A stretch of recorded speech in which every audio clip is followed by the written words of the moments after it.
Welcome to this week's Star Report. This is Jason, your host, and this week is July the 20th, 2022, and the theme of the day is retrogrades. We are now currently in a 4-planet retrograde. Just yesterday into today, Chiron, which is went to retrograde, and adding to the other 3 retrogrades that are already happening, you're going to be feeling this intense introspection, almost this, I won't call it an anxiety, but definitely that something's about to drop, something's about to hit, something's about to go down, and even that kind of feeling that you get when you've had a really good experience or you learned some really good lessons, but you're ready for the lessons to be over, or you're ready for the event to be over and to go home and rest and recover and sort of look at what happened or what went down. And so that's this feeling that we're having with Chiron going retrograde, because most of the retrogrades are really about rearranging our life and stuff like that. And so this feeling of uncomfortableness, of discomfort, of waiting for it to be over, or kind of like when a movie extends too long, you're like, hey, great, this could be a great ending, and oh no, there's like 5 more minutes, or oh, there's a half an hour more. And so just a heads up, there will be some transitions along the way.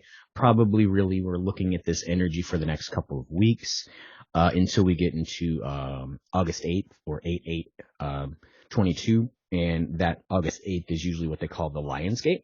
And so the Lion's Gate is really when the Earth and the Sun and the star Sirius align, right? And so this energy comes through and sort of causes an opening, a breakthrough, a clearing, a resolution. And so all of these retrogrades are going to have a little bit of resolution and aha moments during that 8/8 stuff, so a couple more weeks.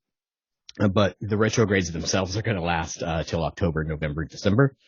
And so they will continue on their way. And there might even be some additions next week to the retrograde happenings. And so those retrogrades that are currently happening, just in case you want to remember, is Pluto, Saturn, Neptune, and now Chiron. And so Chiron is, you're like, what's Chiron? That's not a planet. Chiron is a large asteroid. I believe it is in between Saturn and Uranus. And so it was large enough. I think it was only discovered in the 1970s. And so in the astrological world, it hasn't really been labeled as a thing, but the energy that it sort of goes along with has been informative to the cosmic energy of the solar system and the sequence of things and how they go. And so the important part, or the thing that's interesting about this time period that we're in, with all this introspection, with all this deep feeling, with all this rebuilding our belief systems, and then as a society watching our belief systems or our structure sort of be rearranged, whether you think that's good or bad, right?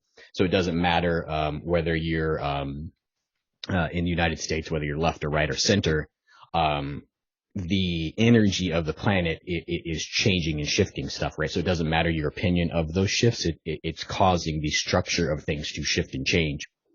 And a lot of times that's going to feel uncomfortable, in that introspection of what we're going through as an individual is happening as a society. And so it's usually, I believe, the longest cycle we're on is like the last 28, 30 years. Excuse me. In that last 28, 30 years is really since like 1992, 1994. Ooh, I've been talking a lot this morning. And so that energy is really going to be affecting you. And you really want it to be over, right? I don't know if anybody's still watching TV these days, but if you're watching TV and the happenings or whatever, you're like, oh, not this, not that, this again, this still. Or you just want some resolution or some calm. There's a lot of talk on social media about generation, I believe it's X, which would be this guy.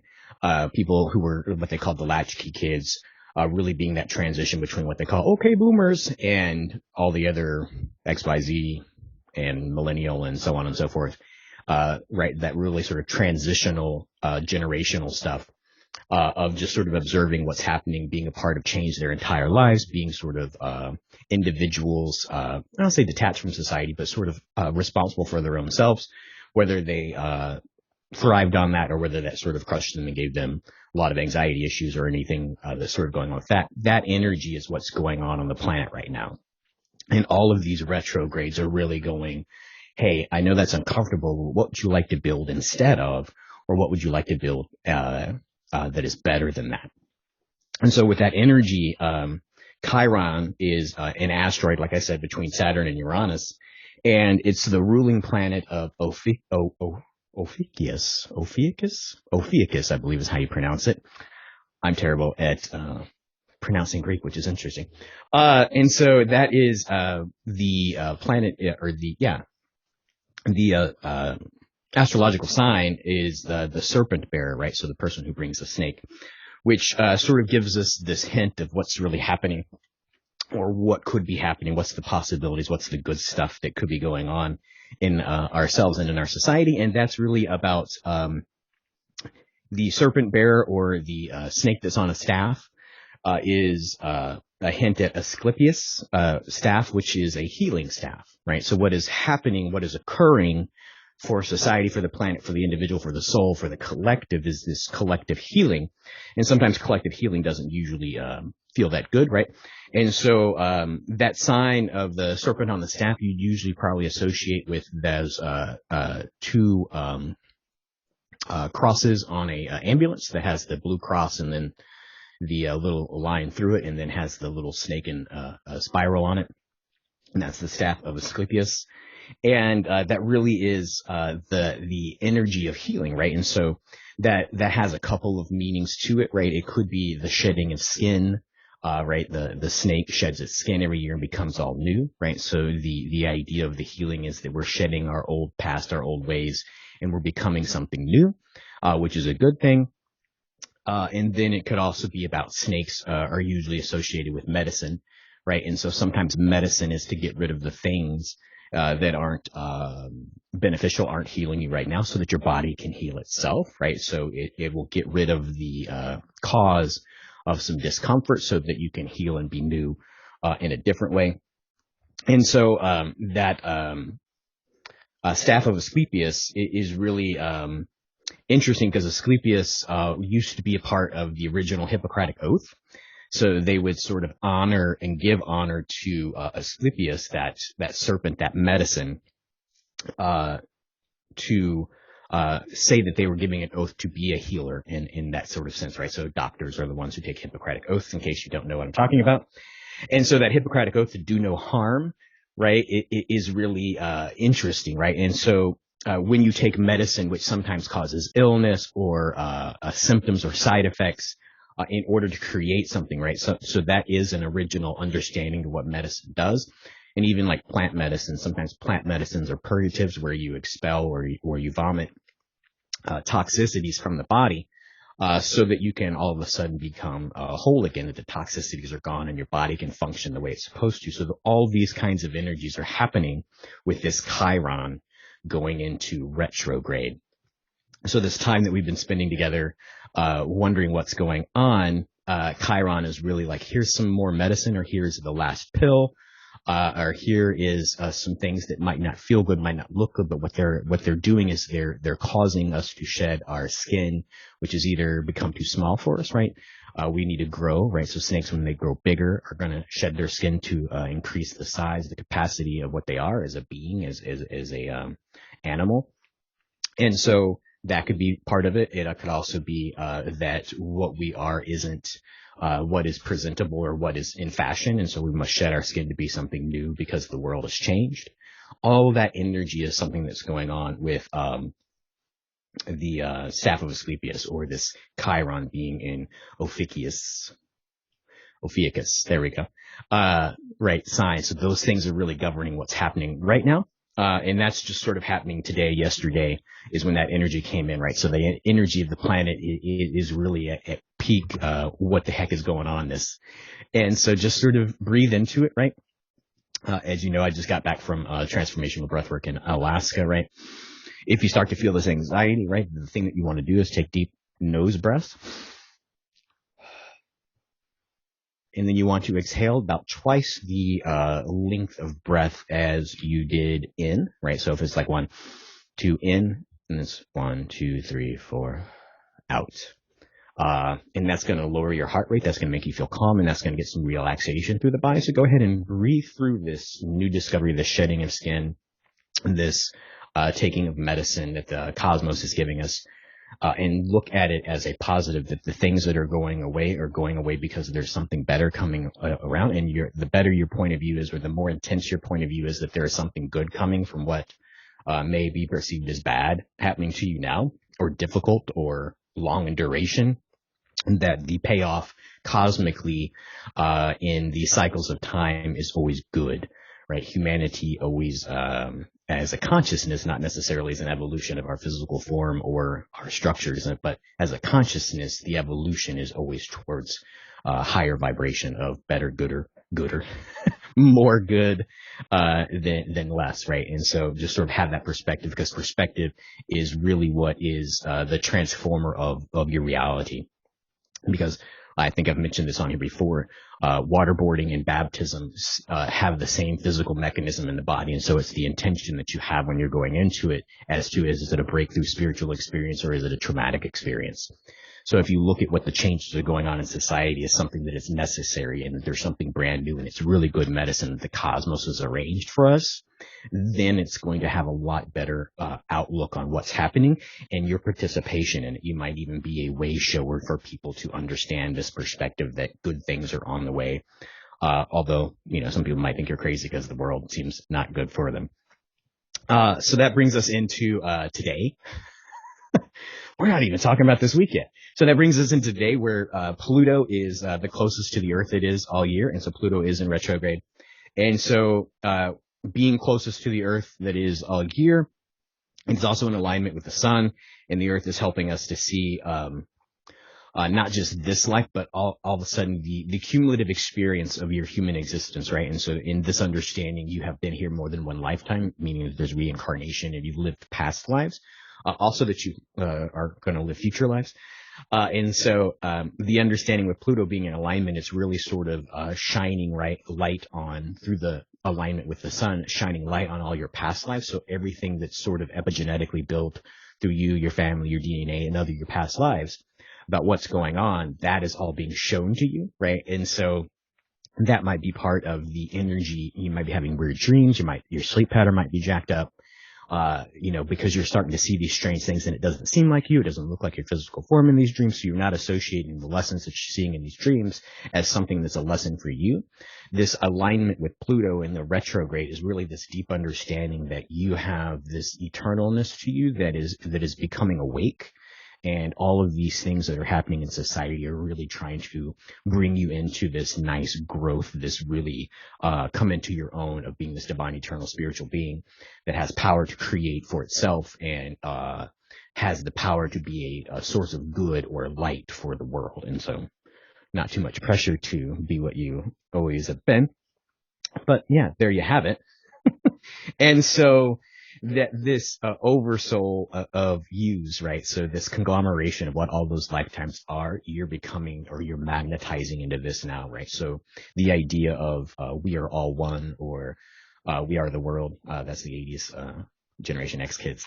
That idea that we are all one, that there is oneness that we're moving towards, or that we are supposed to get into a heaven where we're one with each other, one with God, one with the universe, one with nature, all those kinds of things are sort of coming into light in these energies, right? And so those energies are going to last all week, probably intensify towards next Wednesday. I believe there's, I think it might be Jupiter that's going in retrograde, right? So you'll have this power, right? If you think that the intensity, or you don't have enough energy to do this change, or to manage the duration of how long this change is going to take, then Jupiter is going to give you the energy to do that next Wednesday.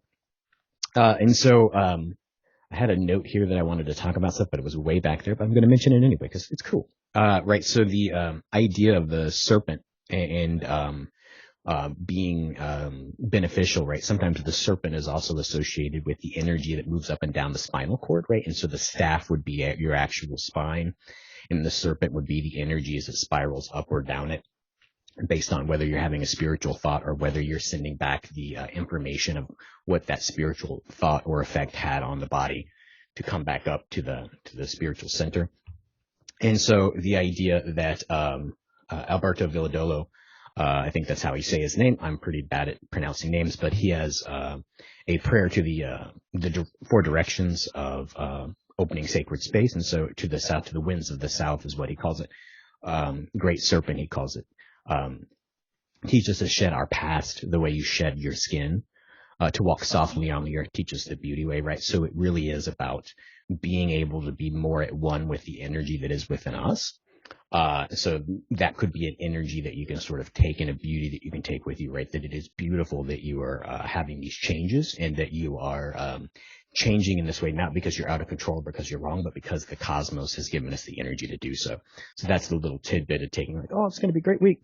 And this isn't as bad as I think it is. So I hope that goes with you. Last thing that's happening, solar weather.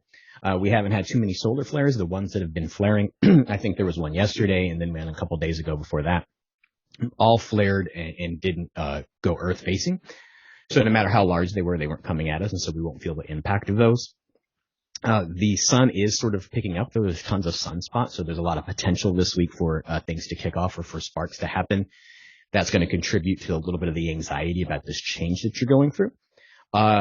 And then this Friday, so 2.5 days from now, the coronal hole, which is the dark part of the sun, usually gives a stream of energy.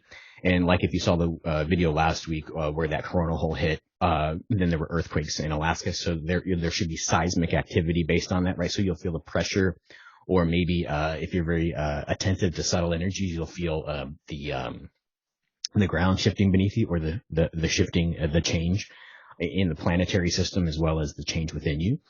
So go ahead and feel that you are feeling that. That's normal and it's good, right? It means that you're sort of connected to that solar energy and that you're sort of paying attention and coming online as a spiritual being, as a divine being, to be aware of the changes that are going on. Other than that, the rest of the week is calm. So that was just a lot of energy and a little bit of detail about Chiron that I didn't give last week because Chiron was only happening on that Wednesday that I was giving the video. And so Chiron is really something that's an important energy for you to engage with. And then these 4 retrogrades are really giving you the introspection, and you're not having weird feelings. You're having the feelings that the cosmos is giving to you. And so just sort of the way to do it is to breathe through. Breathe through the tension, the newness, the expansion, the medicine that has been given to us energetically through the planet, and that is affecting not just our individual lives, but the society that we're all participating in. That sometimes, definitely over the past 46 years, which I am 46, different than the last 46 years. And so look to it with this expectation that what's on the other side is healing, and that beings and societies have known this situation happens, and that people that are in charge of, or people that live a life of healing, and the intent of healing, the society and people are using these energies, always have used these energies, especially in things like the Hippocratic Oath, that they will do no harm towards the society they're trying to heal, or the people they're trying to heal, or towards themselves as they become healing, right? So hope that was a really good, quick, I don't know how quick that was, detailed understanding of Chiron, what your week's going to look like. And until next week, like and subscribe onto the YouTube channel, and then like and share if you see this on Facebook or Instagram, and just sort of spread that around. The more people that can see this, the better. And then you'll get notifications. So last week I just posted to YouTube because I didn't have the access to be sharing on Facebook until the next day. Go ahead and like and subscribe on the YouTube so you'll get notifications when these videos come out, whether I'm here in the shop doing videos or whether I'm off on some adventures learning how to do transformational breathwork, experiencing earthquakes in Alaska. So until next week, many blessings. Bye-bye.